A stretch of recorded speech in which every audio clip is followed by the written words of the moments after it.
This is a show and tell that came about directly because I was being a poor supervisor. Let me explain. I have shop assistants that work here from time to time, sometimes full-time, sometimes part-time. And a couple of years ago, I realized I was not properly serving my shop assistants. Wait a minute, you say. They're working for you. They're supposed to serve you. Sure.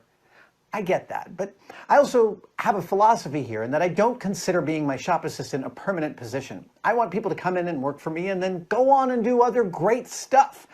And I realized that pecking away at my long-term projects was not teaching my shop assistants about the importance of deadlines. That meant that I wasn't prepping them for going out into the world and working for other people. So I decided to come up with a really difficult project and a tough deadline to meet. And I asked my shop assistants at the time, Freddie and Mel, to build me a Mercury cockpit in 1 month flat.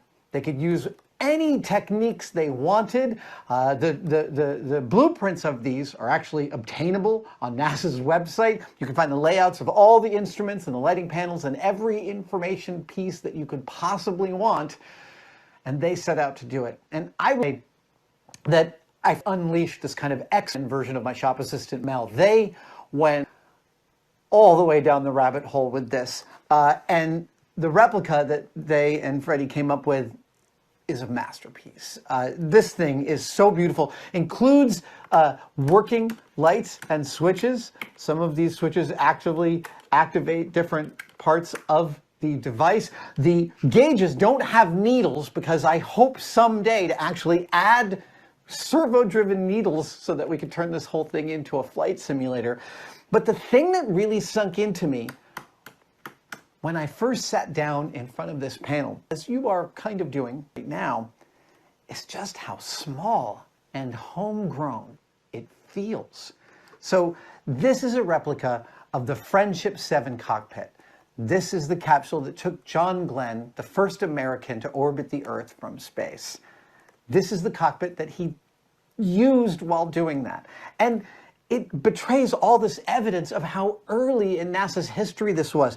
Here's a little eye chart and a secondary eye chart because they didn't know how zero gravity was going to affect the eyes and the eyesight of the astronauts. They were testing for literally everything they could think of at this moment. They didn't know what people's bodies would do in zero G. All of this was history. Other thing that struck me when I sat down at this is also how tiny it is. So to give you some perspective here, this is facing the direction of the capsule, right? So the short end of the cone, the tip of the cone is out here. Yeah. And then that extends out like this. There's a window here and a window here and about a 1/4 inch of material between the astronaut and the vacuum of space. And when you sit here, you really feel like, oh man, those Mercury astronauts were doing some radical stuff. One of the great graces of my position, I get to see things sometimes that other people don't. I get to handle real manufactured NASA hardware. And when you do, you really get this incredible feeling that people built this stuff. And that's communicated by this wonderful replica that Freddie and Mel built here in my cave. It is one of my favorite space replicas, and I hope that this format gives you some sense, like it gave me, of just how amazing the engineering origins of our space program are.